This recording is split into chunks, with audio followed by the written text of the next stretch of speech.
오늘은 에크하르트 톨레의 지금 이 순간을 살아라에서 육체와 죽음이라는 환상에 대한 내용입니다. 질문자가 묻습니다. 육체가 죽어야 한다는 말에 동의할 수 없습니다. 우리는 육체적인 불멸을 이룰 수 있다고 확신합니다. 우리가 죽음을 믿기 때문에 육체가 죽는 것입니다. 톨레가 대답합니다. 당신이 죽음을 믿기 때문에 육체가 죽는 것은 아닙니다. 당신이 죽음을 믿기 때문에 육체가 존재하거나 존재하는 듯이 보이는 것입니다. 육체와 죽음은 동일한 환상의 일부이며 삶의 근원에 대해 인식하지 못하고 스스로 분리되어 있으며 끊임없이 위협받고 있다고 믿는 에고에 의해 창조됩니다. 당신이 하나의 육신에 불과하며 끊임없이 위협받고 있는 조밀한 물질이라는 환상은 그렇게 만들어지는 것입니다. 자기 자신을 태어나서 얼마 후에 죽는 나약한 육체로 인식하는 것, 그것이 환상입니다. 육체와 죽음은 하나의 환상입니다. 이것이 없으면 저것도 없습니다. 당신은 그러한 환상의 어느 한쪽인 육체를 유지하고 다른 쪽인 죽음을 제거하고 싶어 하지만 그것은 불가능합니다. 양쪽 모두를 유지하거나 양쪽 모두 버려야 합니다. 당신은 육체에서 해방될 수 없습니다. 해방되어야만 하는 것도 아닙니다.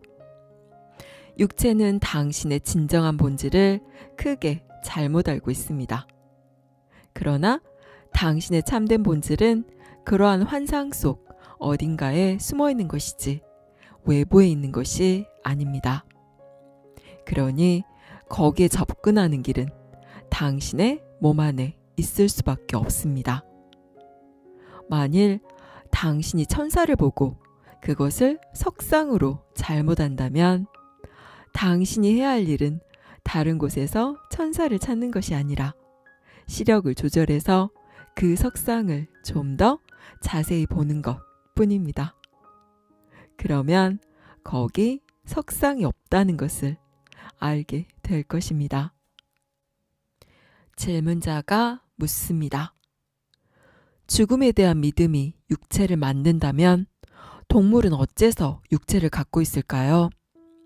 동물은 에고를 갖고 있지 않고 그래서 죽음을 믿지 않는데도 말이죠. 톨레가 대답합니다. 하지만 동물 역시 죽거나 죽는 것처럼 보입니다. 당신이 세상을 지각하는 방식은 당신의 의식 상태가 반영된 것임을 기억하십시오. 당신은 세상으로부터 분리되어 있지 않으며 객관적인 세상이란 존재하지 않습니다. 당신의 의식이 매 순간 당신이 살고 있는 세상을 창조하는 것입니다. 현대 물리학에서 이룩한 가장 위대한 통찰력 중 하나는 주체와 객체의 통합입니다. 관찰되는 현상은 실험자와 지켜보는 자가 분리될 수 없으며 보는 방식에 따라 달리 나타난다는 것입니다. 당신 자신이 분리되어 있으며 생존을 위해 투쟁해야 한다고 믿는다면 그러한 믿음이 당신 주변에 반영되고 당신은 두려움에 지배당하게 됩니다. 싸우고 죽이고 서로를 집어삼키는 죽음의 세계, 육체의 세계에서 살게 됩니다. 만물은 당신이 그럴 거라고 생각하는 것과는 다릅니다. 당신이 에고의 마음을 통해 만들어내고 바라보는 세상은 매우 불완전합니다. 눈물의 골짜기 같다고 할 수 있을 정도입니다. 그러니 당신이 인식하는 것은 무엇이든 꿈속에서 보는 이미지처럼 일종의 상징일 뿐입니다. 당신의 의식이 그런 식으로 해석하고 우주의 분자 에너지 춤과 상호작용하는 것입니다. 이 에너지야말로 소위 물리적 세상의 원재료입니다. 그 에너지가 당신의 눈에는 육체와 탄생과 죽음이라는 방식으로 또는 생존을 위한 투쟁으로 보이는 것입니다. 이 세상은 보는 관점에 따라 얼마든지 달리 해석될 수 있으며 완전히 다른 세상들이 존재할 수 있고 실제로 존재합니다. 모든 것은 지각하는 의식에 따라 달라집니다. 존재하는 모든 것은 의식의 한 초점이며 그 초점이 저마다의 세상을 창조합니다. 하지만 그들 세계는 모두 상호 연결되어 있습니다. 인간의 세상, 개미의 세상, 돌고래의 세상 등이 있습니다. 의식의 주파수가 너무 달라서 당신이 그들의 존재를 인식하지 못하고 그들도 당신을 인식하지 못하는 무수히 많은 존재들이 있는 것입니다. 항상 깨어있으면서 근원과의 연결을 서로서로의 상호 연결을 자각하며 살아가는 고도로 의식이 높은 존재들도 있습니다. 그런 세상을 본다면 당신은 마치 천국을 대한 듯 할 것입니다. 하지만 모든 세상은 궁극적으로 하나입니다. 인간 세상은 대개 우리가 마음이라고 부르는 의식 차원을 통해 창조됩니다.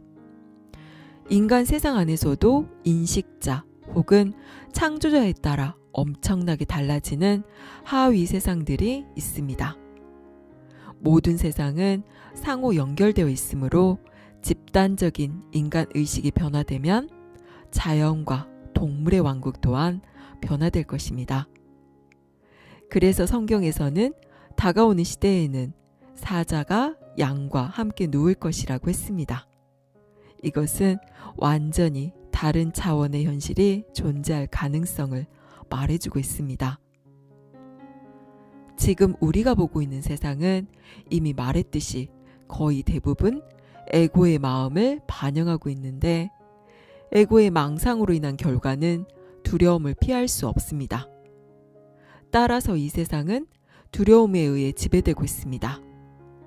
꿈에서 보는 이미지가 내면의 상태와 느낌을 상징하는 것처럼 우리의 집단적인 현실은 대체로 집단적인 인간 정신 속에 축적되어 온 두려움과 층층이 쌓인 부정적 감정을 상징적으로 보여주고 있습니다.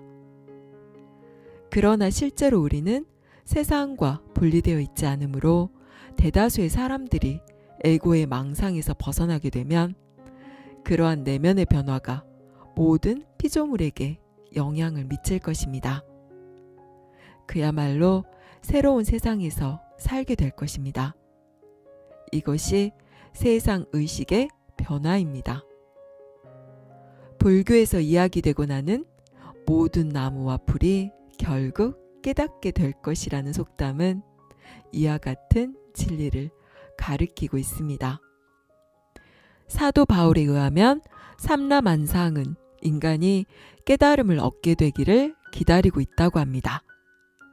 모든 피조물들은 하나님의 자녀가 나타나기를 간절히 기다리고 있다고 한 그의 말을 나는 그렇게 해석합니다. 사도 바울은 계속해서 모든 피조물들이 그를 통해 구원받을 것이라고 합니다. 오늘날까지도 모든 피조물들은 다 함께 신음하며 진통을 겪고 있다.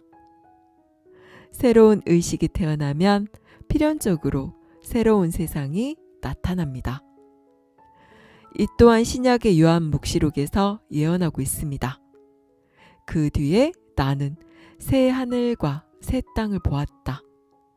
이전의 하늘과 이전의 땅은 사라지고 없었다. 그러나 원인과 결과를 혼동하지 마십시오. 당신이 먼저 해야 할 일은 더 나은 세상을 창조함으로써 구원을 추구하는 것이 아니라 먼저 눈에 보이는 모습과의 동화에서 깨어나는 것입니다. 그러면 당신은 더 이상 이 세상의 현실에 묶여있지 않게 됩니다. 현시되지 않은 세계에 뿌리를 내리고 있음을 느끼고 현시된 세상에 대한 집착에서 벗어나게 됩니다. 당신은 여전히 이 세상의 덧없는 즐거움을 즐길 수 있지만 더 이상 잃어버리는 것을 두려워하지 않으며 그래서 거기에 매달릴 필요가 없어집니다.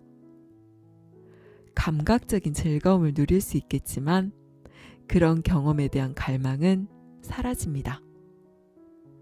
심리적인 만족을 위해 에고를 충족시키기 위해 끝없이 방황하지 않게 됩니다.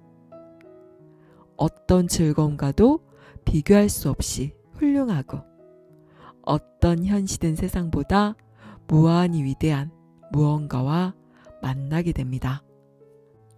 그러면 당신에게는 이 세상이 더 이상 필요치 않습니다. 있는 그대로의 방식과 다르기를 바라지도 않을 것입니다. 비로소 당신은 더 나은 세상을 만들기 위해 다른 질서의 현실을 창조하는 일에 진정으로 기여하기 시작합니다. 그제야 비로소 당신은 진정한 자비심을 느낄 수 있고 근본적인 차원에서 다른 사람들을 도울 수 있습니다. 세상을 초월한 사람만이 더 나은 세상을 만들 수 있습니다. 진정한 자비심은 죽음과 불멸을 공유하고 있다는 인식에서 샘솟습니다. 진정한 자비는 넓은 의미에서 보면 치유입니다. 자비심이 흘러넘치면 당신이 지니는 치유력은 행동이 아닌 존재에 바탕을 두게 됩니다. 당신이 만나는 모든 사람이 알게 모르게 당신의 현존에 의해 당신이 발산하는 평화에 의해 영향을 받게 됩니다. 당신이 완전히 현존하면 주변 사람들이 무의식적인 행동을 한다고 해도 거기 반응할 필요를 느끼지 못하므로 아무 문제가 일어나지 않을 것입니다.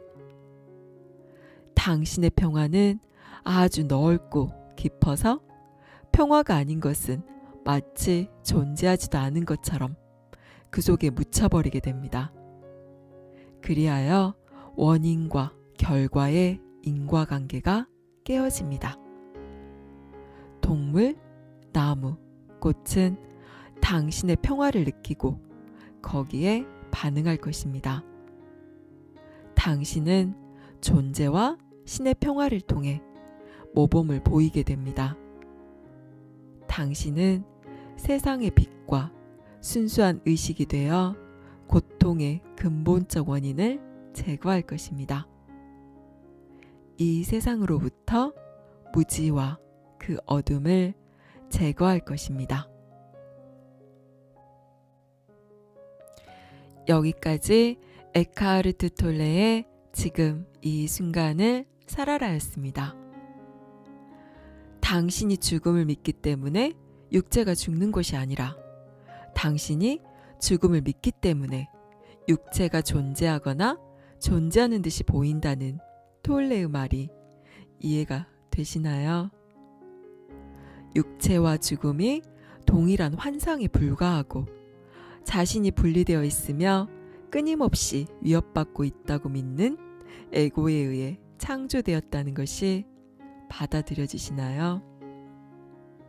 생성과 소멸은 동시에 일어납니다. 어떤 것이 나타났다는 것은 이미 그것이 사라졌다는 의미를 지닙니다. 과거, 현재, 미래의 선형의 시간의 환상 속에서 사는 우리에게는 태어남과 죽음이 동시에 이루어진다는 것이 이해가 되지 않지만 시간이라는 망상에서 빠져나와 전체적인 관점에서 바라보면 모든 것은 지금 이 순간의 찰나에 다 이루어져 있고 존재합니다. 모든 것은 에너지의 파동으로 존재하며 플러스 마이너스의 에너지의 균형을 이루고 있습니다. 그래서 올라간 만큼 내려가게 되어 있고 생겨난 만큼 사라지게 되어 있습니다. 그것이 시간과 공간이라는 환상을 만나면 마음이 지어내는 여러 가지 이야기로 전개가 되는 것입니다. 그러므로 당신이 경험하는 세상은 절대 객관적으로 존재하는 세상이 아닙니다. 당신이 세상을 인식하고 바라보는 방식에 따라 당신의 세상은 창조가 됩니다. 이 세상은 경계가 없는 3차원의 거울과 같아서 정확히 당신의 의식을 반영해서 비추어냅니다. 물론 나는 이런 현실을 원하지 않았다고 당신은 항의하고 동의하지 않을 수도 있지만 당신이 인식할 수 있는 범위는 당신의 무의식에 비하면 아주 작은 부분에 불과합니다. 마음과 동일시되어 마음이 지어내는 이야기 속에서 살고 있는 우리는 이 사실을 깨닫기가 힘이 듭니다. 꿈을 꾸면서 그것이 꿈임을 알지 못하고 그 안에서 울고 웃는 것과 마찬가지입니다. 대부분의 사람들은 꿈속 세상을 더 나은 환경으로 만들어 달콤한 경험을 하고자 애를 씁니다. 하지만 그것이 꿈임을 알아차리면 그것에 더 이상 끌려다닐 필요가 없음이 명확해지는 것입니다. 환상 속에 살면서 더 나은 환상을 바라지 마세요. 삶과 죽음이 모두 환상임을 알아차리고 지금 이 순간에 탁 깨어나세요. 삶이라는 환상에서 그 어떤 것도 당신이 끌려다닐 만한 실체는 없습니다. 감사합니다. 사랑합니다.